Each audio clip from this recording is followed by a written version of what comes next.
Welcome to the Rise to the Challenge podcast. Joined today, she's a photographer and author. It's Jacquelyn Phillips. How are you doing today, Jacquelyn? I'm great. Thanks so much for having me. We're so excited to have you on the show to talk about your rise to the challenge. What we like to do with all of our guests is go right to the beginning. Talk about where you're from and what you like doing growing up. So I'm from Mesa, Arizona. I moved all of 10 minutes south to Gilbert, Arizona. Growing up, I was really into sports. I was into theater. I was high academic achieving.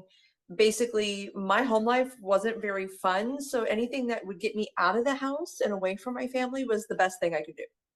Specifically, what sports did you enjoy playing? Oh, absolutely. Volleyball, track, soccer, basketball. If it kept me moving quickly, I was in my happy place. Was that kind of like a hidden talent? Did you find any hidden talents when you were playing those sports that you had in you? I'm very scrappy. I was never like I was never like top tier because I'm not super tall and I'm not super big, but I was small and I was fast and I was scrappy, and that got me through enough to get me where I needed to be. I never took it into college or anything because I joined the workforce very early in my youth. So I didn't go very far with it, but I still enjoy it. I still go to the gym 4 times a week. I love running. My son is into volleyball right now, so I'm teaching him everything I learned.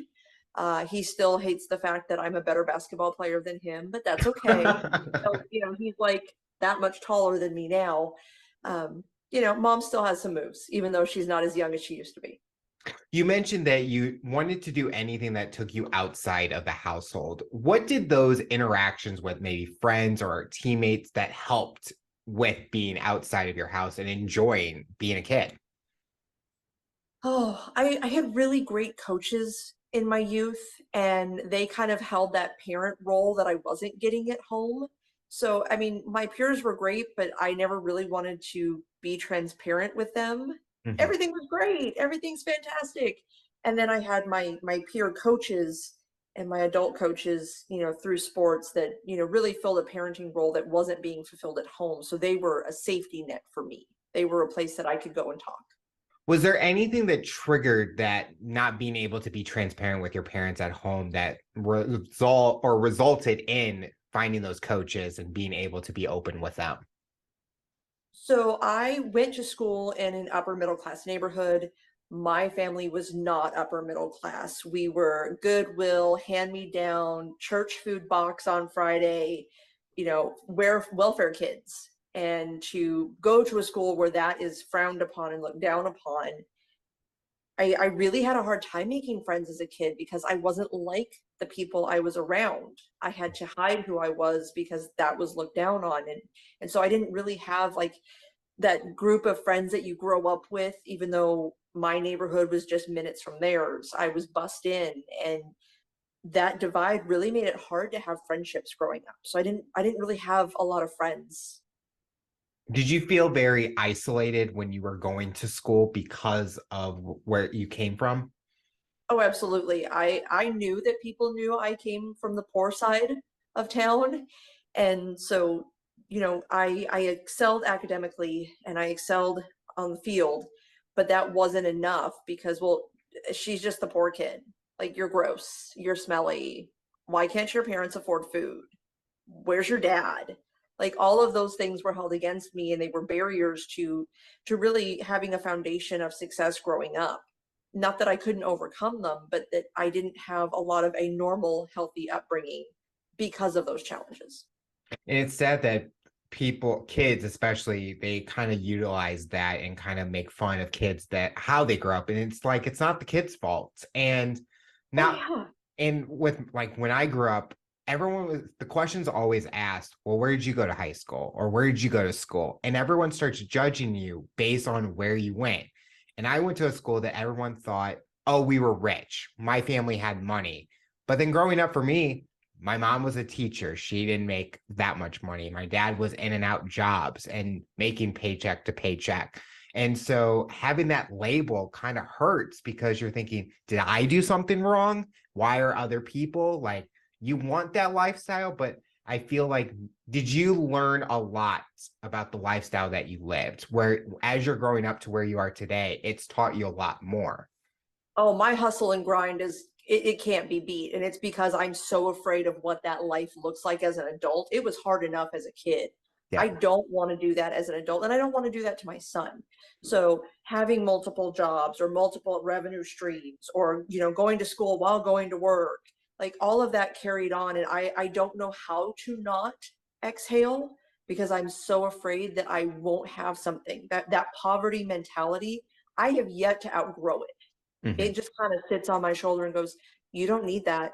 You should just put that money away. Yeah. Hang on to it. You never know when it's going to go away. And while it's a great mentality to have, it's very limiting. And you lose a lot of the joy in things, because you're like, well, I really want to enjoy this, but I just spent so much money. Or I really want those Muse tickets, but I really should not be spending that kind of money as much as I love this band. That's me every day. Do I buy this? Do I really need this? I will call my mom and ask her 3 times the same question. I really want this, but should I buy this or not? And she's like, just buy it. Like, It's hard to enjoy purchases it's when you hard. don't afford, because you're like, but that's so much money. What if could I do something else with that? And so it's Yeah. kind of a balancing act, 100%. You talked about theater you liked doing growing up. What kind of theater did you do, like performance wise? Absolutely. So I did community theater. There's children's theaters called East Valley Children's Theater. It's still in existence today. It was monumental in my growth and my ability to have, communications and stage presence, and put myself out in the adult world, because I did grow up a lot faster than most of my peers. I did theater in high school and middle school. I have done occasional acting jobs as an adult. I've been in a Walmart commercial. I was in a small film. Um, I love acting, and I love creating, and I've actually found a way to make that into a profession. Here in Arizona, I'm a photographer, and I photograph everything from expectant mothers to newborns to small children to high school seniors to senior citizens and everything in between. And so I get to have set design and costume design and all these really cool elements of stage that I get to bring into my profession. So I'm kind of the theater geek that makes a living, and I get to do that in my home, and I'm so spoiled. But it's my favorite thing in the world. I get to make art. Is there a performance that you kind of wish you got that chance to do? Like something that was be different or you didn't have the opportunity? No, because I really think that every performance that I was cast in, I had a purpose there, and if I didn't, there was another purpose that it served. So I would have loved to have been cast in Beauty and the Beast, but at the time I needed to be working, Hmm. because I needed to be building my future. So I didn't get to do that show, that run. And while it would have been fun, I don't feel like I lost anything because of that. I've always looked at it as there's a purpose for everything, and everything falls in place at a certain time. Yep. You talked about you had to work early in your journey. What was that dream job? If you had the path given to you, where would that dream job taken you? I'd be a florist. Okay, why? How come? I love plants, and I love flowers, and I love playing with flowers. It's just another artistic medium. I had planned on becoming a florist, and then in eighth grade, someone gave me a printout about, what a florist does and what kind of degree it requires and what kind of money you'd make. And I looked at the money and I went, oh, I need a more fundraising kind of dream. So we're gonna put that one on the back burner. And now that's just a hobby. Um, I my first job, I actually got fired on the first day because I lied on my application about my age. Oh, I told them I was 15. I was so very much not 15, and this restaurant hired me on the spot. And then when they got my 1099 and all my other paperwork back in, he slid me a 20 and he said, "You were never here. You should go back to babysitting." So wow. I joined the workforce very early, worked all through high school, um, got into college. I did an occupational sciences degree. And so I was working in the healthcare field at 19, working on critical care patients. So I mean, I went in and hit it hard. I I got into medicine because my mom was sick, and I thought I could save her. And you can't save someone that doesn't want to save themselves. Mhm. So I went in selfishly. And while I was fantastic at it, I was going to school to be a doctor, and I was already working at the hospital. So I would do a 12-hour overnight shift, and then I'd walk across the street to campus, and then I'd go right to school. And I just burned out. And as good as my diagnostics were, and as great as my bedside manner was, there was not enough of me to go the distance. And I really had to accept that limitation. And that was hard for me because there was anything I had set my mind out to, I had pretty much gotten it so far in life. Hmm. And that was the first time that I had hit a stumbling block that I couldn't overcome. And so instead of plowing through to my own demise, I figured out, okay, we need to reevaluate, we need to readjust. Where does this next path go? And the next path ended up being a business degree and a photography career right as digital started. So to tell you how far back I go, my first digital camera was 3 megapixels. And it was $1,000 camera for this tiny little picture. But within months of opening this career and going for it, I've always been in the black. I've never been in the red, and I'm an entrepreneur, and I'm constantly growing and evolving. And at one point, I owned a wedding venue, and so I had multiple businesses underneath my belt. And so it was the hardest thing I've ever had to get past.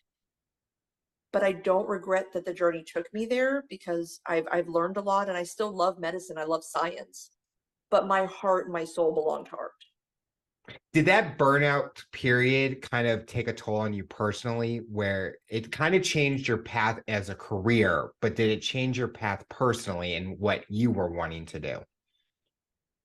That was the cavalcade of self-sabotage. Because, well, if I could give up on this dream, what else can I give up on? What else do I really have to fight for?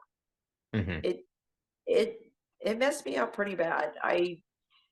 I wasn't a fun person to be around. My relationships were falling apart. I hated my family because they were the reason I went into medicine.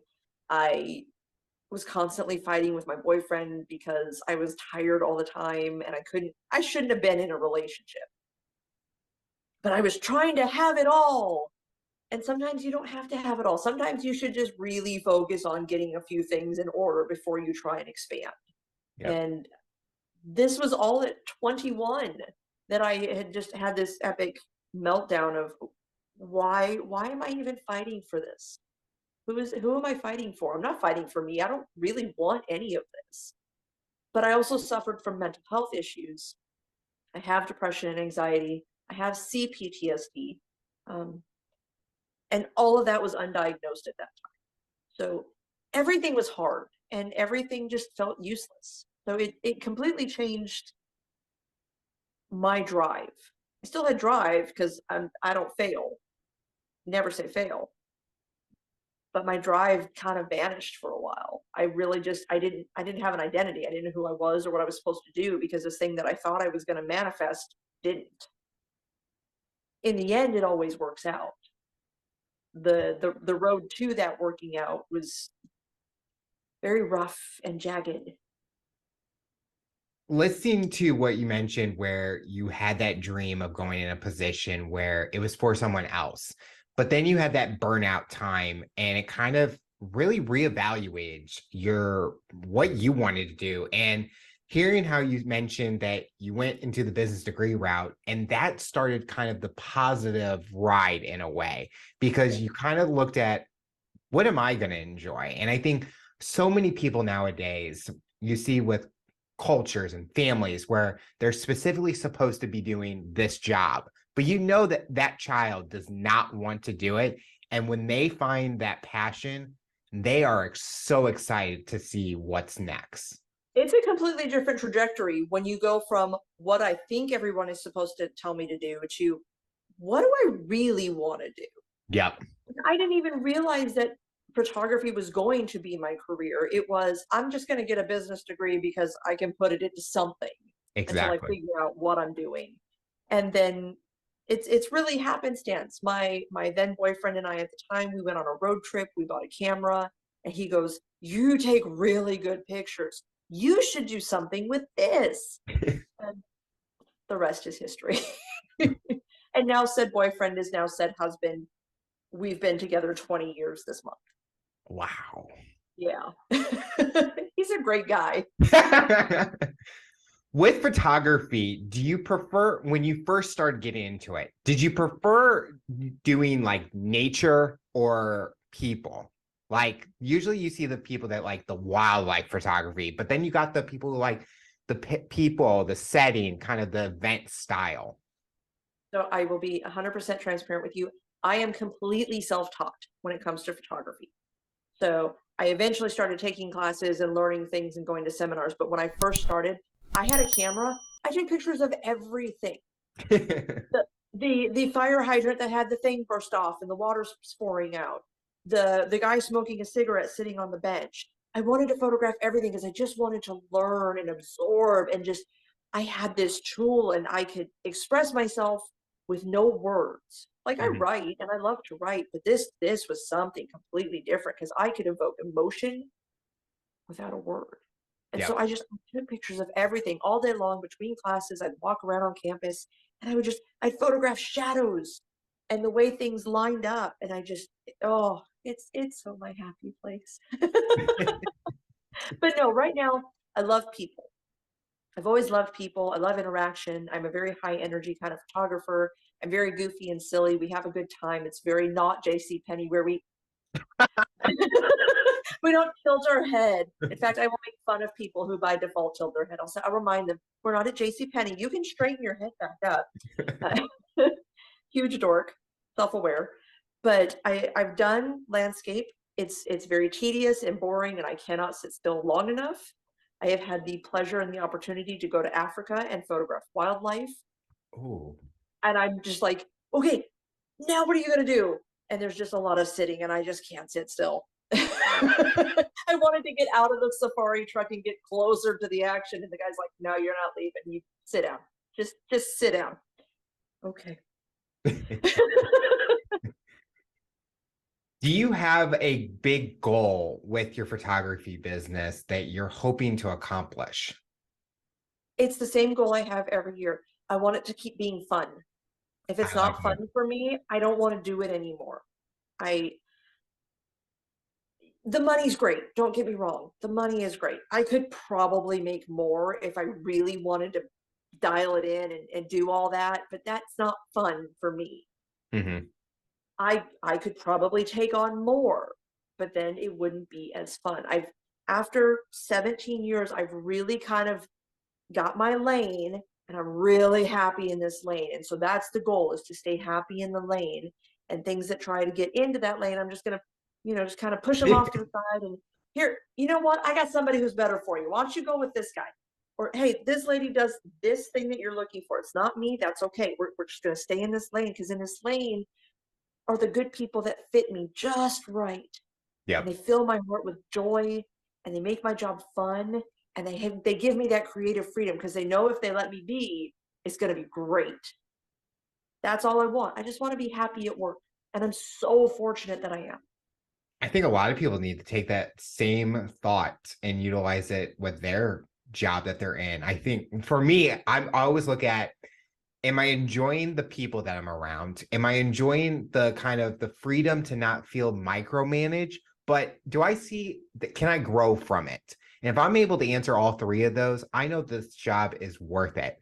And I know people that if they start hating it, I always say to them, what's stopping you? There's so many other jobs out there that you could be happy and enjoying. It's out there. You just got to go for it. But I love that you're excited about it. And just from the seconds we've talked, and that's so important nowadays. I don't think that everyone has that luxury. And it took a while to get to this point. And I think that's, that whole 10,000 hours before you've reached mastery. I'm well Yeah. past that 10,000 hours, but it's so true. Once I found my stride, I can go forever. Yeah. And it wasn't always easy and it was scary. And there were a lot of times when I just would cry and go, why am I doing this? I could just go get another dumb job and pay the bills the same way. But I wouldn't be where I am and I wouldn't be happy. Yeah. So I understand why people are fearful. Change is scary. Oh, When I yeah. closed wedding venue. I was terrified. I had two jobs that were completely different, even though they overlapped, and I had to close one.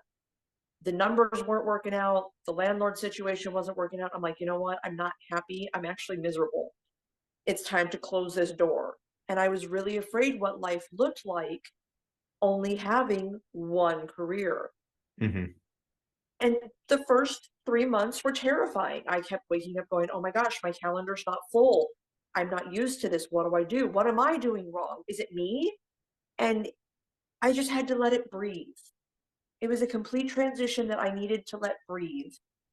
And now my calendar's full month after month after month, and I'm happy and I'm in love with my job and the people that I work for. And it all worked out, but it was scary. So I understand the fear in change, but I also understand that you can't find out what the other side looks like if you don't make that leap. Exactly.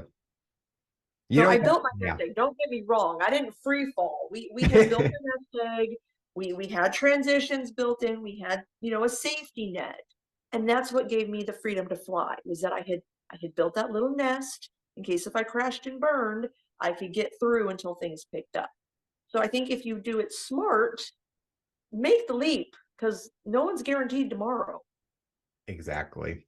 How did you start wanting to become a self-published author? So I have undergone a transformation with my mental health. I used to have suicidal ideology.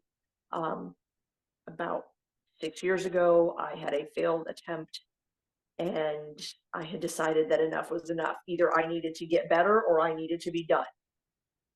But I have a wonderful young man upstairs that I have formed of my own DNA, and he needs a mom. And so every day he saves my life. And so every day I fight to be here for him. And so I went through all of these different types of therapy, because with CPTSD, so that's chronic post-traumatic stress disorder, these are things that are happening when I was in my developmental, first 5 years and so on. So having to attack that, you can't, it's not always just traditional therapy that works. Mm-hmm. So I had dialectical behavioral therapy. I did ketamine therapy with a clinic. I had a regular counselor. I had a doctor adjusting hormones. I had all of these different facets coming in. And I understand with American with Americans medicine, that is not always a luxury that people have. I'm very fortunate, and I will never take for granted what I had available to me. But I did the work, and I went, you know what? It would have been really nice if someone had told me all of these options were available and where to find them and what they were, instead of having to do it all myself. So I wrote this book talking about this journey from going from I want to hang myself from my staircase because I know that a brain injury will be sustained as opposed to other methods that might fail, to I love my life. I love my husband. I love my son. I want to go to the gym. I want to make things better in this world. I want to be proactive. And so this book basically was like, well, you've done all this work. Well, now what do you do with all the work? You're good, but can't you help somebody else? Mm-hmm. So I wrote and I wrote and I wrote and I wrote, and I'm intimidated by big books. So it's a small book and it's a quick read. And if you go on to Amazon's Audible, I'll even read it to you. Yay, Peter. But I'll read it to you. And it tells you all the steps that I took. And it may not fit for you, but there's a lot of good material in there and it's very raw. I'll tell you the first line. I'm a piece of shit. And because for a really long time, I really was. And I had my blinders up to just how awful of a person I was to the people in my life and around me and the world I existed in. And I don't want people to live like that if they don't have to. So if you find that you're struggling to figure out what's the next step in my healing journey with mental health, this book is a great tool. It's a resource. It's not a one and done. It's sort of one of those, when you're playing your video game and you have to unlock a side quest, and you Yeah. unlock the side quest and you go back to the game and you're like, oh my gosh, that Easter egg makes so much more sense now. You can come back to it over and over and over again, and you'll glean something new and different. Um, I wrote it myself. I had a great editing team. I published it myself. I don't think I'll ever do it again. I suck at selling books. I had no idea what I was doing. I did this whole thing during COVID because I was home and I wasn't working, and I went, I gotta do something. And Mhm. so this beautiful thing exists and it's out in the world. It's been out for a couple of years now. And every now and again it brings me a great opportunity like you. What kind of reactions have you gotten from the book? Have you had people that have gone through similar journeys and that they can relate, or they learned a new way of taking on the challenge? Oh, absolutely. Well, my mom read it and she threatened to sue me, so that was exciting. Oh, um, my husband read it, which I didn't expect, and that was interesting getting his take on it. He's like, "Yep, okay, I'm glad we're still here." But as people read it, they would come to me and they'd say, "I thought I was the only one." mhm, When I talk about sexuality and how especially women as girls are taught all of it is bad, and it's not. It's actually not bad. It's human nature and part of life, and we should address it appropriately so that girls have good health around that. So being told I thought I was the only one, or you know I was told that as a kid too, but I never questioned it. mhm. um, it really it shocked a lot of people because of how brutally honest I am. But I feel like if you're in that vulnerable place, the last thing you want is a candy coated, you can do it. Yeah. No, I'm going to reach down in the mud with you and I'm going to hold your hand and I'm going to say, hey, you can do this. And I'm going to help give you leverage. You got to get dirty. That's all there is to it. Did your husband know everything that was in the book, or did anything surprise him or that you never told him before? I don't think he realized just how close I was to actually committing suicide. Like he Mhm. knew I was in a really bad place, but I don't think he realized that like I had a fully functional plan and the only one piece of it that I couldn't control was the one piece that kept me from going all the way. Wow. Yeah. Did it now bring you guys closer because he's willing to be in the mud if needed? He was always in the mud. I was too much of a dickhead to notice it. He had been there the whole time. And Mhm. I couldn't see that he was, knee deep in it, just always there. I wouldn't reach for him. And I think of the very few regrets I have in my life, the fact that it took me so long to see that he was always there is one that I can't undo, but I can now go back and say, I see you Mhm. and I saw Yeah. you in that place and I appreciate you so much for just always being there even if you didn't know how to help. You got in the mud with me. And I feel like I have spent the last 6 years really trying to return the gratitude and be available and get in his mud when he gets into the mud with him. If there's room for me and he wants me there, I will step in there and be there for him. And I think the way I saw myself and the way I kept people at arm's length, I was always afraid of being hurt. So if I didn't keep you close enough that I could touch you, you couldn't hurt me. Like Mhm. keep you just far enough out of reach that, well, if I'm hurting, you can't fix it. So, go away. It's all my fault. Like self sabotage was really my jam for a good portion of my 20s and early 30s. And I am so happy to be past that. And a lot of self sabotage just comes from a lack of not having control. I am a control freak by nature. I think that's why theater and I got along so well because you have to control all the variables in theater to make the show run. Yep. That's my life. I owned a wedding venue. It's a production. I controlled all the variables and it all flowed. And when I couldn't control a variable, I would snap. You can't control other people. And I would snap. I couldn't control my emotions and I would snap. So control was a big interchangeable factor with self-sabotage. And I think that's a key thing that people are missing. I don't look to mess up my own way. I don't mean to be my own hurdle. But if I can't control what's going to happen on the other side of that hurdle, well, I don't want to jump over the hurdle. You can keep your hurdle. I'm slowly peeling back the layers of control. My son is a sophomore in high school. I have to let him go into the real world. It is very much challenging my level of control because I have to let him leave the nest and I want to keep him forever because he's the best. A line that you utilize and throughout learning more about you is speaking the truth. What does that line signify for you? I was a habitual liar, like the dumbest things I would lie about. And I lied because I didn't think people liked who I was. I lied because I wanted to look cool. I lied because we weren't supposed to tell my stepdad how much money mom had spent. I lied because, yeah, I totally have my own car. I lied about everything because I didn't think anybody actually liked who I was. And so that had just been my modus operandi for decades.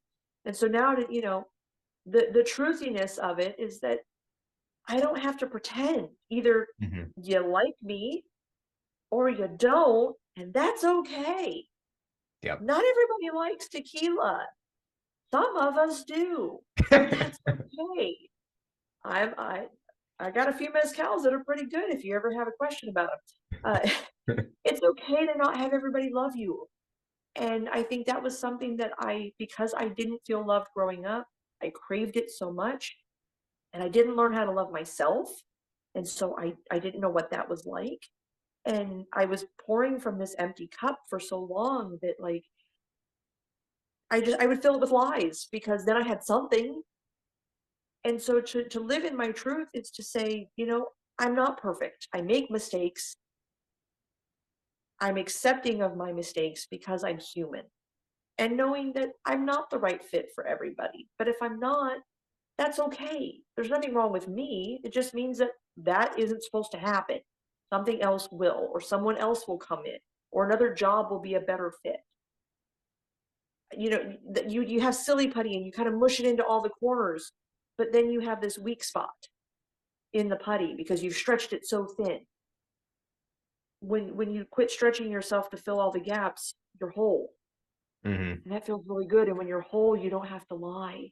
And you can just say, hey, this is me. It's not so bad. It's similar to when we were all kind of taught growing up where I just want everyone to like me. And so you're Yeah. willing to do anything to make the cool kids like you, but then your core group like you or the band people to like you.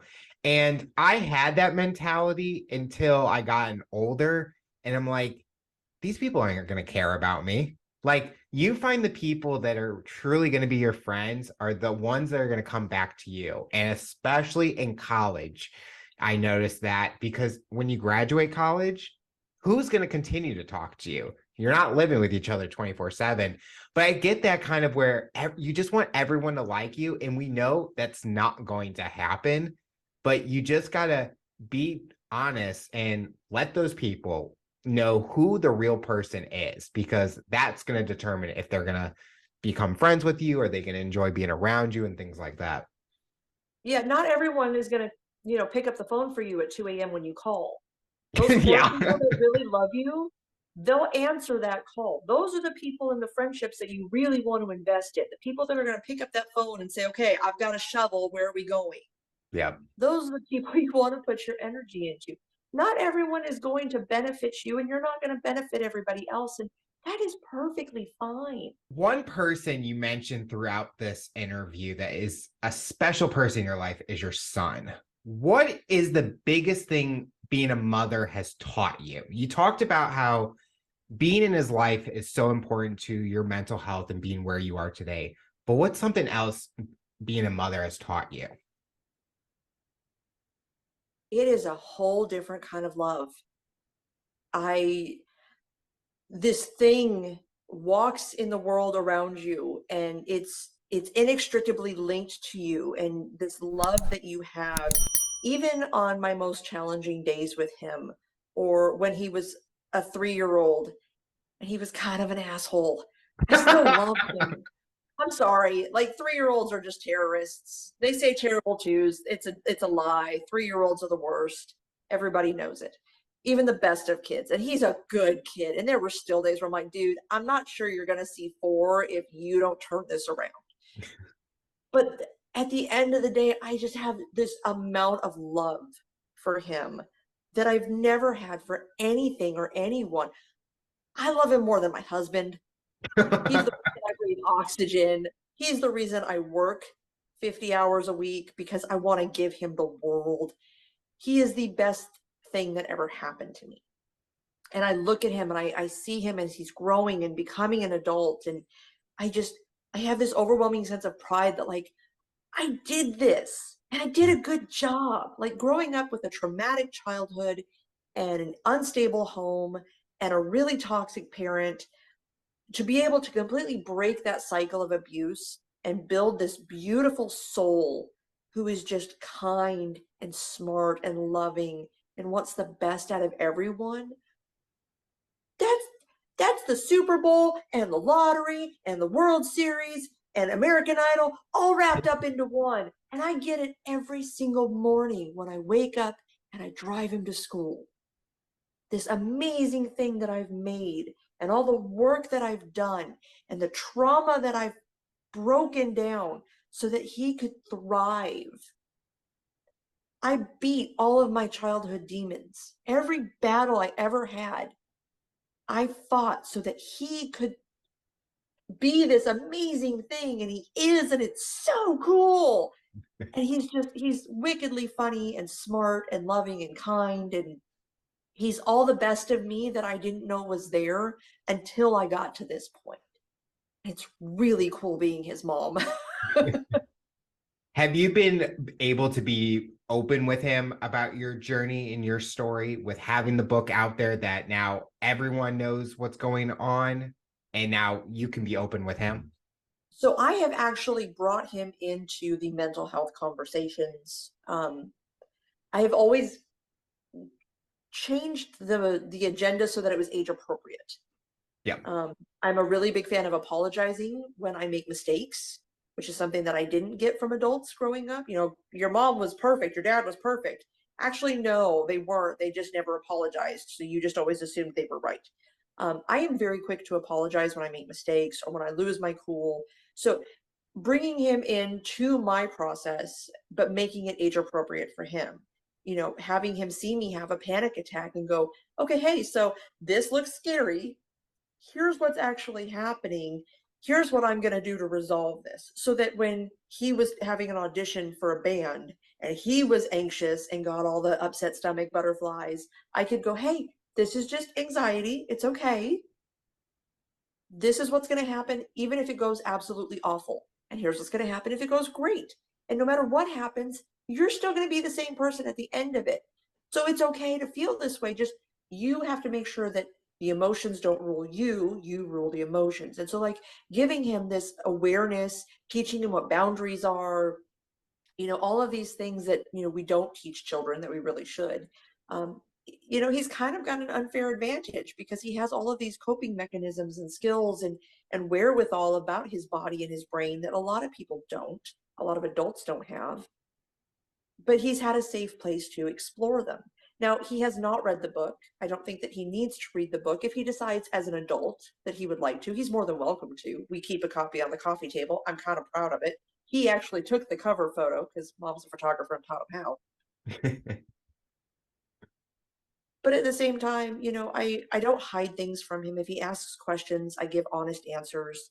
I've always tried to give him autonomy and a safe space to say, I'd rather ask my mom because I really don't trust my friends to tell me the real deal. I know my mom will give me the facts, but I Mhm. also give it to him in a way where if it's something that I think he might be embarrassed by, we'll do it via text.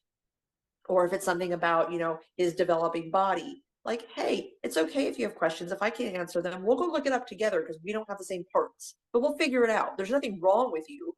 It's just something different or new, and that's okay. Everybody's body is weird as they're growing. I'm in my 40s now. My body is still weird. I get pimples and gray hairs. Did not ask for either, and yet here we are. So it's really just giving him the freedom to exist and have a safe place to come to with questions and concerns, and kind of guiding him so that he doesn't develop depression and anxiety. Obviously, you can't prevent them, but if you can learn to manage them, they're not so bad. Something we like to do with all of our guests for our listeners is even learn more about the individual. As we've gone through your journey and you talked about a few things that you enjoy doing, what is something you like to do on a daily basis that we haven't talked about? I really like doom scrolling on Reddit. So I have this terrible habit. So like from sun up to sundown, and usually like I'm getting into bed at like 10 o'clock at night. And like I just want an hour where I'm not a mom, I'm not a business owner, I'm not a wife, I'm not quite tired. The melatonin hasn't quite kicked in. So I kick on Reddit and I just scroll and I scroll until I nod off. And it's like this guilty pleasure. And I know I should use that hour to get good sleep. But damn it, it's my time. And I really like it. So on Reddit, I'm wound too tight. That's kind of how I feel in life. You can always reach out and say hi. I mean, Reddit, you never know what you're going to find, but sometimes you can find something interesting to read about or learn about. I learn all kinds of things. It's just fun. It's quiet, unlike TikTok. TikTok won't help me fall asleep. With Reddit, it's a reading format, and eventually my eyes will get heavy, and I'll just kind of nod off. So yeah, I doom scroll Reddit every night religiously. Hey, there's nothing wrong. I mean, when you mentioned the whole like TikTok, I don't use TikTok, but like Instagram Reels or Facebook Reels, I'll just start scrolling. And if the ones that start playing music, it's like, okay, you got my attention. And then they start playing music I like. I'm like, okay, you really got my attention now. And I'm just sending them to my friends, and they're like, what are you doing? Like, what's recommending you these TikToks or stuff? You know they're your best friend when you send each other TikToks or Reels. Yes. And Yeah. if they don't respond, you don't need that negative energy in your life. I will say that like I am a person that loves like water places. So like waterfalls, fountains, like I will go on hikes if there's like water features and stuff. My friends will send me places like, oh, you need to go here. And it's that kind, and I'm like, that's why we're friends. You Well, get me. one of many friend things. But I will start sending my friend loves like Alaska. He wants to go on like a polar cruise ship. And I am not that person, but I keep sending him like these water things. It's everywhere cold and like all the in Alaska and the Antarctic place. I'm like, okay, I guess I have to go now because I'm finding things that you like, but I'm liking. Yeah, that whole cruise ship thing. Like because I worked in You're healthcare, it's cold. like it's a petri dish, but like that's really the best way to see Alaska, other than like a Yeah. plane. Yeah, I'm gonna have to bite the bullet on that one too. The final question I'll ask you for someone that's listening to this interview based on your journey and experience, what tips or advice would you give them to overcome obstacles, accomplish their goals, and rise to the challenge? It's literally 24 hours. Each day is 24 hours. If it didn't go the way you needed it to go today, it's okay. You can try again or do something different or reach out for help the next day. Yep. Well, Jacquelyn, I want to thank you so much for coming on the show and talking about your rise to the challenge. You're inspiring so many people, and we are excited to see what the future looks like for you. Thank you, Alex. This was a lot of fun. And thanks for getting me to confess my doom scrolling.